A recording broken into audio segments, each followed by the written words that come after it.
Today we're going to be sharing with you a couple of films that traumatized us as children, which is in the spirit of the Your Movie Sucks thing. And we actually got challenged to do this by another YouTube channel called Movie Outhouse.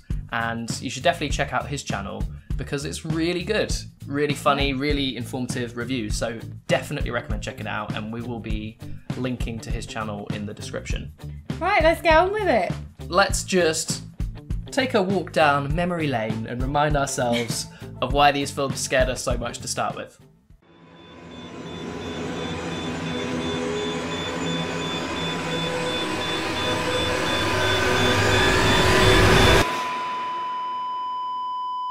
For me, there was plenty of choice because as a child I was pretty much scared of everything. I mean, my poor sister never got to finish watching The Demon Headmaster because Mum banned it after I had a vivid nightmare where his head appeared in my dream.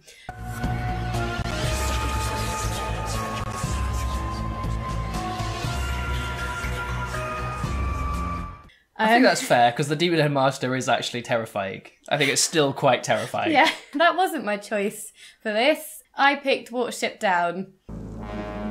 The field, it's covered with blood. Blood? Don't be silly.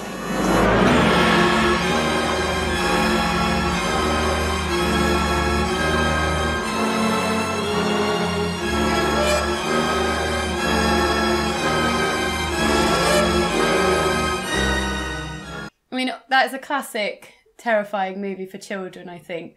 The images were very vivid in my memory. When I watched it at the time, I think it was just on the telly. There were people at our house, so sort of everyone was a bit distracted. So I was sort of silently watching this film on my own in a room full of people, but no one really... You were the only one paying attention. And it's one of those... I was completely fixated by it. Would you say you were like a... Rabbit in headlights. So yeah, I was fixated in fear. It's lived with me ever since. I think the final reason I picked it was because the thought of watching it again made me feel really nervous. I've never seen it. Well, I hadn't seen it. I really wanted to watch it because it looked pretty cool. When we started watching it, Emma was like, I'm feeling sick. You actually genuinely looked like it was bringing up some really bad memories. It's just remembering things, and I was just waiting for the things I remembered to happen. I knew it was coming. I completely get why you were scared of it. I think there's a few obvious points to make about like some really specific imagery, which is very, very scary, I'd say. Yeah. But actually the overall tone is quite scary anyway. I think, especially for a child, because it's so dark, it doesn't really sugarcoat anything. Actually, it's sort of cultivating a mood of fear, essentially. I mean, it does it so well. I actually think this film is fantastic. It's very haunting and tense and uncomfortable. It does it so well in everything. The way they speak, the animation, just the way the story plays out. You feel like you're one of the rabbits. You're seeing it how the rabbits are seeing it. Yeah. And it's amazing.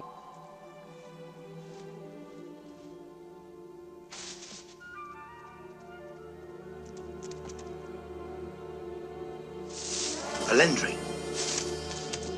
That's exactly what works so well about it, is that it really puts you in the place of the rabbit. Yeah. And it's saying, look, pretty much to a rabbit, everything is danger and death. Yeah. But you really get their point of view. It's like just crossing a road, or there's foxes, there's birds, there's badgers. There's a lot of imagery like brambles, you know, whenever something bad seems to be happening, there's like thick, jagged brambles everywhere. Like just the entire world is so hostile to these bunnies, and all of the evil or the badness is quite mysterious. They're almost like demons, aren't they? Like when the badger comes out, its eyes are glowing red and the teeth are dripping blood. It's like this really vicious demon. It's not even like a real world thing. It's like a fearful nightmare, children's nightmare. Yeah, I seem to remember like the last half an hour the most. I thought the whole film was them fighting for Watership Down. So my memory of it's quite different. And I vividly remember the scratching and the biting and bunnies on bunny fights. But I remember more death than there was. In my memory, they were all down the burrow and ripping each other apart. Well, there is quite a lot of scenes where, so for example, there's the character Bigwig, who you think dies quite early on because he gets caught in a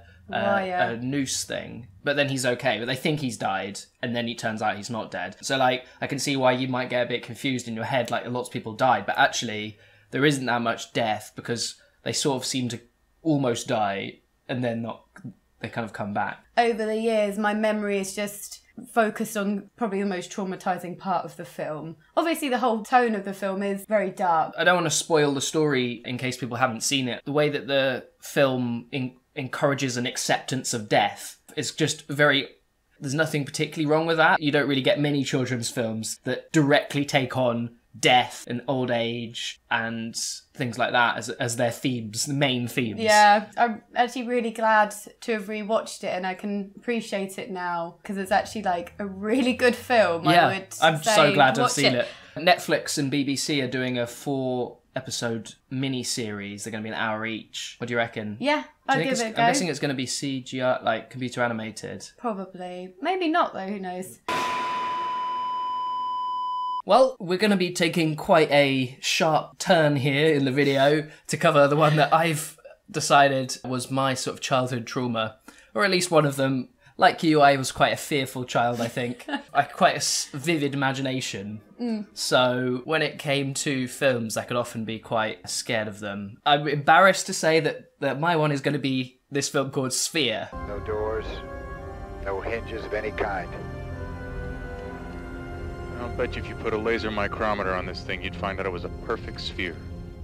I think the reason that it scared me quite a lot was that I watched it on a boat, and the film takes place underwater. It's kind of like a sort of sci-fi thriller by the same guy that wrote Jurassic Park. It's got Samuel Jackson, Sharon Stone, Dustin Hoffman, and they are investigating this alien spacecraft under the water, and inside there's a giant sphere. But there was this one scene which I really remember. I think, actually, when we watched it back, I didn't actually make it very far when we watched it.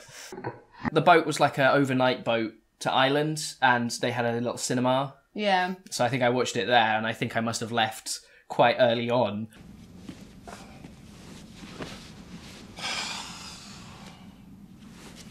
We're all gonna die down here, you know. What? When you pointed out how far you got, it'd only probably been about 25, 30 minutes, I reckon. There was 2 scenes in particular that I really vividly remember. Samuel Jackson goes to the sphere by himself for some reason, and then he's just looking in the sphere, and he's doing this really weird facial expressions. It just freaked me out. And I still think that scene's quite freaky.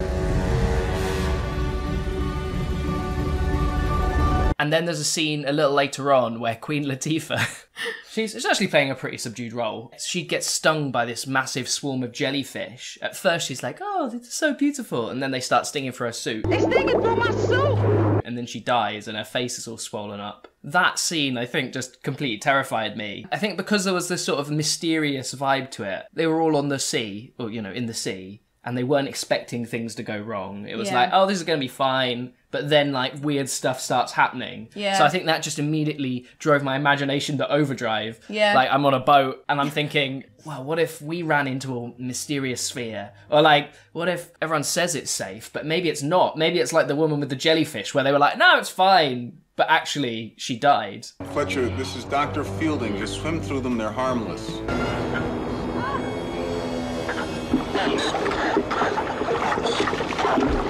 I think I can completely get why that scared you, because I think a film like that would have scared me as well. I think if you have got a vivid imagination, it's amazing what your mind will like make it feel like. Yeah. But actually, the film is quite tense. As watching it just for the first time as an adult, it's definitely quite tense. I don't think it was a good film for a child to watch. No.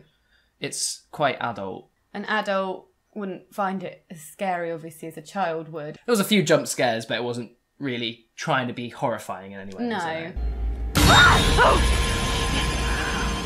This is quite a minor point, but I really feel like it should have been called The Sphere.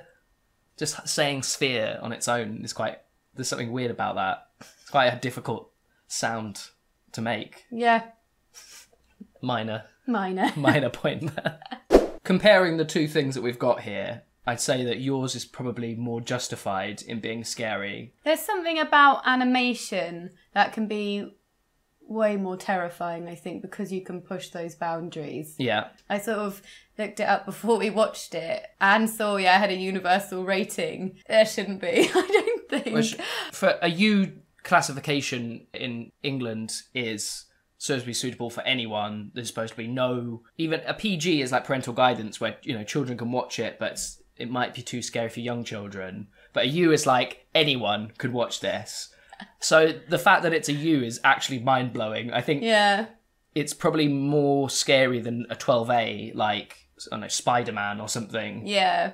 It's quite laughable that it's a U. Supposedly it's had a huge amount of complaints about that every single year since it's come out, and it's been out for like 40 years. Scenes and messages in it are good for young children, but I just think it's probably a little too intense. It's almost safer, I think, for a child to watch my one, Sphere, because they might just get bored and stop watching. Yours hooks it in with like bright bunnies and stuff like that, and then it's suddenly like fields of blood. And you're like, what? I feel a bit nostalgic for that point when you could actually watch a pretty average film and be like, oh my god, spheres! The mystery and the fear of that. I kind of wish that I could still have that much of a reaction to things. Yeah. I kind of miss that. It takes a lot to get that as an adult, doesn't it? Yeah, I don't know if that really counts as trauma if I'm now nostalgic for that feeling, but to have that kind of rawness of an emotion reaction to something, it's easier when you're younger. This is great, you guys. Wow. Thank you very much for watching. Hope you enjoyed. Let us know your childhood traumas. Have you guys seen any of these films? I'm hoping that at least one other person has been scared by Sphere. I mean, it's possible that no one has, really, isn't it? Yours is definitely much more relatable. Thanks very much for watching. We'll see you in the next video. Bye! Oh, subscribing and stuff. Oh, who cares, But Thanks again to Movie Outhouse for inviting us to do this. It was a lot of fun, and we wanted to carry on the chain, so we've asked some of our fellow YouTubers if they'd like to have a go, and we asked Hangover Reviews, Zingcat and Screencrawler, so really looking forward to seeing what they're going to do. Go check out their channels because they're all really amazing.